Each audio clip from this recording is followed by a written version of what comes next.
Hello, I'm George Donovan, a senior here at HPA, and today I'm going to tell you a story about Alice, Bob, and bananas.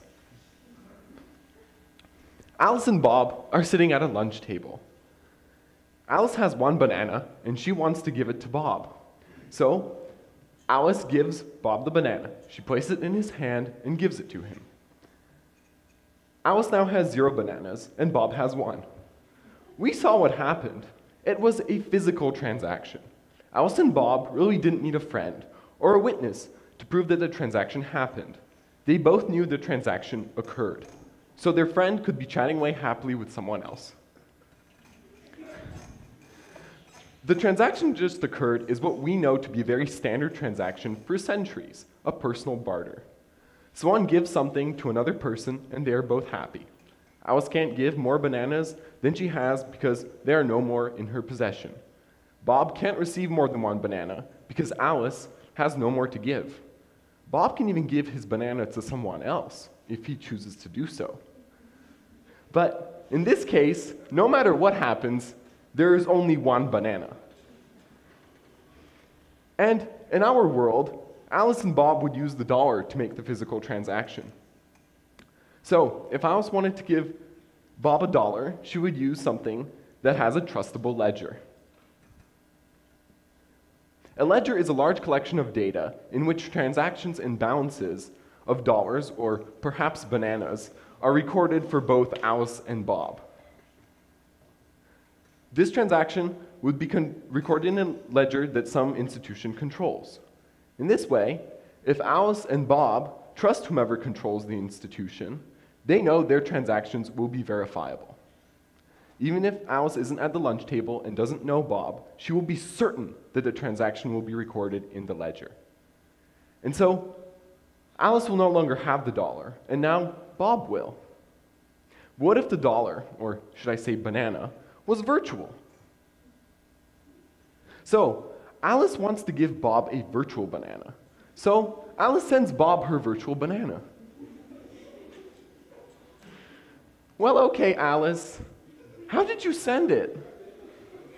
If Alice sends this virtual banana through an email to Bob, then how does Bob know that he received an exact banana and not just a copy? Bob can't confirm that Alice has discarded her virtual copy of the banana. So Bob isn't sure if the banana he has received is actually worth anything. What if Bob tries to send that virtual banana to his friends? Would they trust Bob, ensured that Alice discarded her copy and that Bob would also discard his? Or perhaps Alice downloaded that virtual banana from the same place that 100 people got that exact same copy of it. Then what value does the virtual banana even have? Wow. Well, this just got very complex.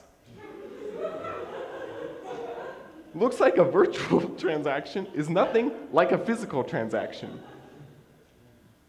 The problem that Alice encountered is called the double spending problem. A bunch of very, very smart folks, ranging from economists to computer scientists, have been trying to solve the double spending problem for centuries. How can Alice and Bob both ensure that 1 virtual banana is not sent twice, or many times? How can the data of the virtual banana be removed from Alice in a way that Bob knows is trustable? Well, let's see if we can figure it out.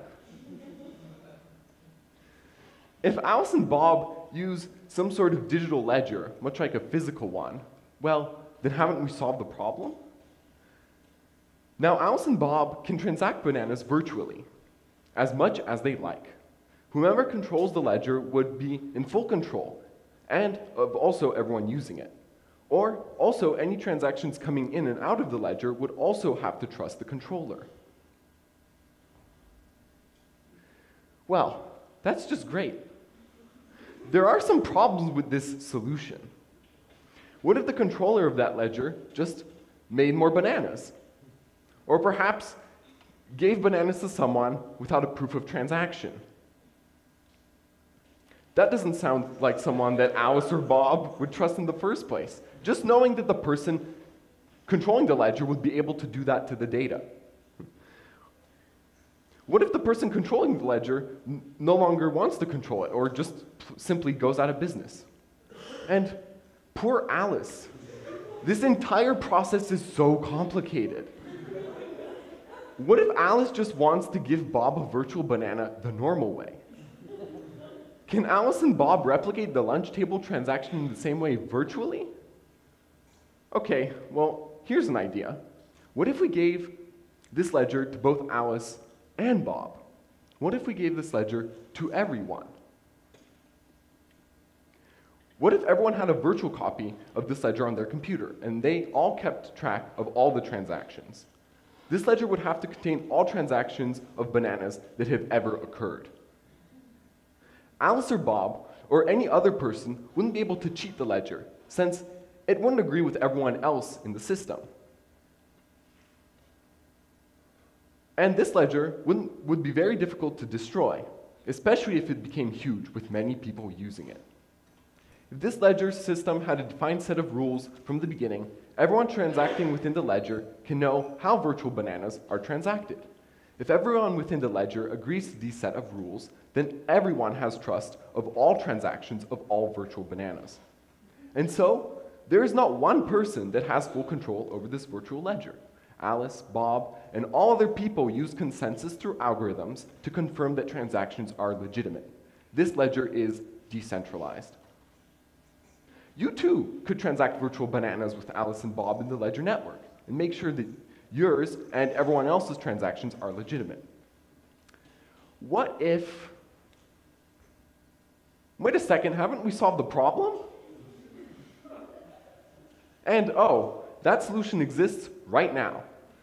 It's called the Bitcoin protocol. There is no double spending in the Bitcoin ledger. There is no one person that has complete control.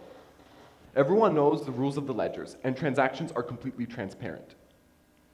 Alice and Bob have addresses in this ledger, much like an ID number, except no one in the ledger knows what address belongs to Alice or Bob, unless Alice and or Bob give that information to whoever they're transacting with. This provides a layer of anonymity for Alice and Bob towards everyone in the system that has not transacted with them, but still holds transactions as identifiable and legitimate. Wow, that's quite the concept. A virtual object now does actually behave like a physical one. But how is a virtual ledger even useful? Well, because it's virtual. Just like an email, it can be sent almost instantly from anywhere by anyone. Alice can be in China and transact with Bob in the United States. Using a common rule set ensures that there is one value to all of these virtual objects.